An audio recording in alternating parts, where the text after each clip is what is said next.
할렐루야. 어제 말씀드린 것처럼 가나안 땅은 하나님의 통치를 훈련받고 믿음과 순종을 연단받는 삶의 현장이 가나안 땅이다 말씀을 드렸습니다. 그 대업을 맡은 인물이 여호수아입니다. 여호수아는 모세와 함께 애굽을 탈출한 인물입니다. 그와 함께 홍해를 건너 처음 맞닥뜨린 적이 아말렉과의 전쟁이었습니다. 애굽을 탈출하면 치르지 않을 수 없는 필연적 전쟁이었습니다. 어제 말씀드린 것처럼 아말렉은 우리가 예수 그리스도를 믿고 있지만 아직도 우리 속에 남아있는 육신의 세력을 뜻합니다. 그것을 뿌리 뽑고 끌어내고 또 태우는 작업을 이제 가나안 땅에서 하는 겁니다. 이것이 가나안 땅에서 하나님이 하시고자 했던 훈련의 내용입니다. 오늘 아까 읽은 1장 3절부터 9절까지의 가장 자주 등장하는 그 단어들이 있어요. 다시 한번 볼 텐데 5절을 보면요. 내 평생에 능히 당할 자가 대적할 자가 없으리니 내가 모세와 함께 있었던 것 같이 너와 함께 있을 것임이라. 내가 너를 떠나지 아니하며 버리지 아니하리니 강하고 담대하라. 너는 내가 그들의 조상에게 맹세하여 그들에게 주리라는 땅을 이 백성에게 차지하게 하리라. 오직 강하고 극히 담대하여 나의 종 모세가 네게 명령한 그 율법을 다 지켜 행하고 우로나 좌로나 치우치지 말라. 그리하면 어디로 가든지 형통하리니. 또 9절을 봅니다. 내가 네게 명령한 것이 아니냐. 강하고 담대하라. 두려워하지 말라. 놀라지 말라. 내가 어디로 가는지 네 하나님 여호와가 너와 함께 하느니라 하시니라. 여러분, 좋은 문장은 결코 똑같은 단어를 자주 쓰지 않아요. 그런데 여기 짧은 7절 속에 비슷하고 또 똑같은 단어를 여러 번 반복합니다. 문장 자체가 엉킬 정도로 반복돼요. 뭐요? 놀라지 말라. 두려워하지 말라. 담대하라. 내가 너와 함께하마. 내가 너를 떠나지 않아. 이런 말이 반복되고 있습니다. 근데 문제는 이걸 지금 누구한테 말하냐면 여호수아한테 말하는 겁니다. 따라서 여호수아가 지금 굉장한 어떤 두려움에 붙잡혀 있음을 알 수 있어요. 이것은 우리가 알고 있던 여호수아 이미지하고 조금 사뭇 달라요. 여호수아는 우리가 아는 것처럼 우리 기억 속에 장군, 승리의 주역, 주도하는 자, 리더 혹은 용사로 각인되어 있습니다. 지금 놀라지 말라, 담대하라, 강하라, 두려워하지 말라, 떨지 말라 이런 말을 6번, 5번 권면하는 것을 보면 여호수아가 원래 그랬던 사람이 아니었음을 알 수 있습니다. 여기 바로 하나님의 은혜가 발견되는 거예요. 여호수아가 원래부터 우리가 알고 있던 대로 우리와 차원이 다른 뛰어난 어떤 믿음과 순종의 용감한 용사였다면 여호수아가 원래 그런 사람이니까 우리가 별로 은혜가 안 될 거예요. 하지만 그는 원래 용감한 사람이 아닌 우리처럼 두려워하고 떨 수밖에 없는 그런 평범한 사람이었어요. 근데 그 보통 평범한 사람을 하나님께서 장수를 만들고 믿음 용사를 만드셨어요. 바로 이 사실을 통해서 우리가 지금 작은 문제 앞에서도 벌벌 두려워 떠는 연약하기 짝이 없는 그런 사람일지라도 우리가 소망을 갖고 우리가 기대를 갖는 것은 이런 우리를 믿음의 용사로 탁월한 리더로 하나님이 세우실 것을 믿기 때문이에요. 여러분, 그러므로 현재 내 모습이 조금 마음에 안 들고 좀 실망스럽더라도 여러분 소망 가지시기를 바랍니다. 하나님께서 여러분들을 여호수아 같은 용사로 세워주실 줄 믿습니다. 그럼 여기 오늘 여호수아의 마음속에 자리 잡고 있던 그 두려움의 정체가 무엇일까? 그는 무엇을 두려워하고 있을까요? 오늘 1절은 여호와의 종 모세가 죽은 후에 라고 되어 있습니다. 모세는 누굽니까? 지금까지 이스라엘 공동체를 지휘했던 이스라엘의 아버지예요. 모세는 40년 광야길을 이끌다가 하나님의 부르심을 받았습니다. 이때 이스라엘이 어떠했습니까? 그리고 그 여호수아는 누구보다 모세의 그 지근에서 그 모든 걸 다 겪은 사람이에요. 자, 그렇다면 여호수아의 그 두려운 마음이 무엇인지는 조금 이해할 수 있을 것 같아요. 지금 이 백성들을 이끌고 가나안으로 들어가야 되는데 지금 가나안 땅에는 강력한 7 원주민들이 버티고 있습니다. 그들은 이스라엘 백성들이 들어오기만을 기다리는 상황이 아니요. 너희들 가나안 땅에 한 발자국이라도 들여놓기만 해봐라. 가만 안 두겠다 하면서 전운이 감도는 일촉즉발의 위기 상황에 여호수아가 서 있는 거예요. 모세의 죽음과 가나안 땅의 상황, 이것까지는 이해가 된다고 하더라도 여호수아의 마음을 두렵게 했던 가장 중요한 것은 이스라엘 백성들이었습니다. 출애굽하는 순간부터 그들은 계속 지도자 모세에게 불평을 했고 불만하고 뭐 필요한 것이 있으면 어떻게 했는지, 그들이 얼마나 떠들었는지 지근에서 잘 지켜보았던, 모든 걸 지켜보았던 인물이 여호수아예요. 모세가 오죽했으면 십계명 돌판을 그냥 부셔버리고 백성들이 만든 금송아지를 막 갈아가지고 물에 타서 백성들에게 마시도록 했겠습니까? 그리고 하나님께서 그들을 심판하시려고 그러니까 또 하나님 이들을 죽이시려면 먼저 나를 생명책에서 지워달라고 하나님께 또 그들을 대변했어요. 그리고 너무 속이 상하니까 웃지 못할 기도도 합니다. 하나님, 이것들을 내가 낳았습니까? 왜 나한테 맡겨가지고 내가 여기를 오겠다고 했습니까? 하나님이 나를 등더미로 놓으셔놓고 이렇게 이런 꼴을 다 보게 합니까? 이 모든 걸 옆에서 보고 지켜본 사람이 바로 여호수아예요. 이런 종합적 위기 앞에서 여호수아가 두려울 수밖에 없는 거예요. 내가 할 수 있을까? 그래서 하나님께서 여호수아에게 두려워하지 말아라. 내가 너와 함께 할게. 담대하라 이러시는 거예요. 그런데 이것이 여호수아의 마음을 그냥 안정시키려고 하신 하나님의 그냥 덕담일까? 그렇지 않습니다. 3절 그 이유를 말씀하십니다. 내가 모세에게 말한 바와 같이 너희를 발바닥으로 밟는 것은 모두 내가 너에게 주었노니 이렇게 말합니다. 여기 구절에서 밟는 것이란 것은 밟았다는 말입니까? 아직 말만 맞다는 말입니까? 아직 안 밟았다는 거예요. 어제 말씀드린 것처럼 밟는 곳을 너에게 주었다는 말은 문법적 시제적으로 맞지 않습니다. 그런데 성경 기자가 일부러 틀리게 이걸 썼을까요? 아직 안 밟았는데 하나님이 이미 준 땅이라 그럽니다. 그러면 이 땅에 도대체 어떤 땅이기에 이런 말씀하셨을까? 여기 뜻이 있죠. 다시 말해서 가나안 땅은 총칼로 전쟁해서 얻는 땅이 아니고 이미 하나님이 주신 땅을 믿음으로 순종해서 밟고 확인하는 땅입니다. 다시 말해 가나안 땅은 인간적인 지략과 용기를 동원해서 빼앗아 내 것으로 쟁취하는 땅이 아니라 이미 하나님이 나에게 준 땅을 믿고 들어가서 밟으면 그것이 내 땅으로 확인되는 땅이다. 그렇다면 가나안 땅은 언제부터 이스라엘 백성들에게 약속의 땅이 되었을까요? 가나안 땅은 사실은 아브라함 때부터 약속된 땅입니다. 우리가 지난 금요일 날 아브라함 얘기를 영어로 봤죠? 아브라함한테 가장 큰 고민은 자식 문제였어요. 나이가 많은데 자식이 없었습니다. 그때 하나님께서 그에게 말씀하십니다. 아브라함아, 두려워하지 말라. 밖으로 한 번 나와봐라.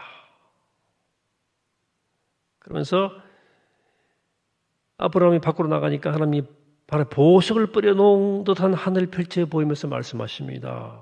자, 하늘이 보이니 하늘의 별들 한번 다 세어봐, 헤어봐. 아브라함이 어떻게 저걸 다 셉니까? 그렇지? 그럼 바다의 모래알 셀 수 있니? 그걸 무슨 수로 셉니까? 앞으로 네 자손이 그와 같을 거다. 그뿐 아니라 내가 이 땅을 애굽 강에서부터 유브라데 강까지 내 자손에게 줄 거야. 이렇게 약속하셨어요. 그리고 그 약속을 확정하시는 사인을 주시는데 짐승이 있는데 짐승을 둘로 쪼갠 사이로 아브라함 잠들게 하고 하나님이 그 횃불 사이로 지나가요. 이 계약서의 사인입니다. 너든 나든 지금 이 계약한 내용을 어기거나 지키지 못하면 죽어 이렇게 쪼개진 것처럼 이렇게 재물처럼 죽는다고는 그런 계약을 치르는 거예요. 그런데 시간이 흘렀는데 아무리 기다려도 생명의 기운이 없어요. 아브라함이 불안해지기 시작했습니다. 그래 서둘죠. 아내인 사라의 몸종 하가를 통해서 아이를 낳게 하죠. 덜컥. 그 아이가 누굽니까? 지금 아랍인들의 오늘의 조상인 이스마엘이에요. 하나님은 아브라함의 행위를 보시고 13년 동안 침묵하십니다. 여러분 부모가 자식을 키울 때 좀 화가 나면 매질도 하고 잔소리도 하고 쥐어받기도 하죠. 저도 제법 잔소리 많이 듣고 얻어 터지기도 했는데 어머니가 정말 화가 나면요 아무 말씀을 안 하세요. 예. 그러면 더 좀 애가 타요. 어머니 왜 저러시지? 빨리 맞고 끝냈으면 좋겠는데 그러지 않으니까 가슴이 타는 거죠. 그러던 어느 날 13년 동안의 긴 침묵을 깨고 하나님께서 아브라함에게 나타나십니다. 그러고는 아브라함아 나는 전능한 하나님이야. 엘샤다이 전능한 하나님이야. 이렇게 첫 운을 떼십니다. 왜 이렇게 말씀하셨을까요? 생뚱맞게 하나님이 아브라함에게 자신이 전능한 하나님이라는 사실을 알려주고 있는 걸까요? 그걸 몰라서 그럴까요? 그렇지 않고 그 말씀 속에는 아브라함의 불신앙에 대한 강한 질책이 들어있어요. 아브라함아, 나 전능한 하나님인데 왜 너 약속 믿지 못하고 그렇게 못 기다리니? 자, 약속대로 할게. 자, 약속대로 하자. 그리고 너 할례. 아브라함에게 할례를 행하십니다. 이 최초의 할례예요. 결단의 표시예요. 할례. 새로운 결단의 표시. 그런 일을 겪고 나서 낳은 자녀가 이삭입니다. 그러므로 이스마엘이 자기 의지와 능력으로 낳은 아들이라면 이삭은 하나님께서 약속을 지키기 위해서 주신 아들입니다. 바로 이 이삭의 후손들에게 가나안 땅을 주시겠다고 하나님께서 약속하신 거예요. 이스라엘 백성들이 애굽에서 430년 동안 종살이하면서 극심한 고통으로 인하여서 하나님께 부르짖을 때 가나안 땅을 주시기로 한 것이 아니라 이미 아브라함과의 언약을 통해서 그때부터 가나안 땅을 주시기로 하신 거예요. 그러니까 가나안 땅은 이스라엘 백성들에게 하나님께서 주시겠다고 언약하신 언약의 땅이라 그 말씀입니다. 그래서 이 땅은 반드시 이들의 것이 될 땅이에요. 단 이들이 그 약속을 믿고 들어가서 순종하느냐 순종하지 않느냐의 문제입니다. 칼 들고 창 휘둘러 전쟁을 통해 정착하는 땅이 아니란 말입니다. 이 땅은, 이 새로운 약속의 땅은 얼마만큼 하나님의 통치와 약속을 믿고 순종하느냐 순종하지 않느냐에 달려있는 거예요. 아브라함 때부터 약속된 언약의 땅이기 때문에 그렇습니다. 여기에 조건이 있어요. 그 조건이 무엇인가 하는 것이 오늘 1장 7절에 나와요. 오직 강하고 극이 담대하여 나의 종 모세가 내게 명령한 그 율법을 다 지켜 행하고 오르나 저르나 치우치지 말라. 그리하면 어디로 가는지 형통하리니. 놀랍게도 하나님은 가나안 땅에 들어가기 앞서 준비하고 있는 이스라엘 공동체 아니 하나님의 군대들에게 전략을 세운다든지 작전을 지휘하고 하나님만의 특별한 방법을 알려주신다든지 무기를 점검케 한다든지 하시지 않았습니다. 우리의 상식이라면 병사들을 점검해서 그들의 컨디션을 조절한다든지 할 텐데 하나님은 그런 상식적인 합리적 준비와는 전혀 무관한 명령을 내리세요. 무슨 명령입니까? 모세가 백성들에게 명령한 율법을 다 지켜 행하라. 1장 8절을 다시 다 같이 봅니다. 같이 합독할까요? 시작. 율법책을 내 입에서 떠나지 말게 하며 주야를 것을 묵상하여 그 안에 기록된 대로 다 지켜 행하라. 그러면 내 길이 평탄하게 될 것이며 네가 형통하리라. 이 말씀의 핵심이 뭐예요? 가나안에 들어가는 준비로서 무기와 병력을 점검하고 작전을 짜고 지형을 숙지할 것이 아니라 하나님의 말씀을 입에서 떠나지 말게 하고 주야로 그것을 묵상하여 그 안에 기록된 대로 다 지켜 행하라 는 겁니다. 이것이 아브라함 때부터 이미 주시기로 약속한 가나안 땅을 차지하는 방법이라는 거예요.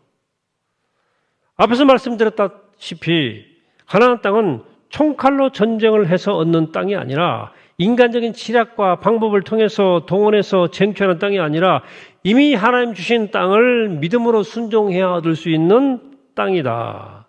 그래서 좌로나 우로나 치우치지 말고 중심 잡고 오직 하나님 말씀 붙잡고 그 말씀대로 따라가야 들어갈 수 있는 땅이라 그 말입니다. 오늘의 말씀은 우리에게도 그대로 적용이 됩니다. 하나님은 이미 우리를 하나님의 자녀로 부르신 그 순간부터 가나안의 축복을 예배해 놓으셨어요. 이미 우리 모두에게 가나안의 축복을 주시기로 언약이 주셨어요. 거기에 상상할 수 없는 축복들이 그 안에 다 담겨져 있습니다. 그런데 문제가 뭐냐 하면 그 가나안의 축복을 엉뚱한 방법으로 얻으려고 하는 거예요. 한다는 거예요. 어떻게 인간적이고 세상적인 방법으로 얻으려고 그래요. 그러니까 저도 못 먹어. 눈앞에 상을 다 차려주셔도 못 먹는 거예요.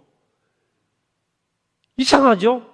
여러분 가나안의 축복을 받는 방법은 딱 한 가지입니다.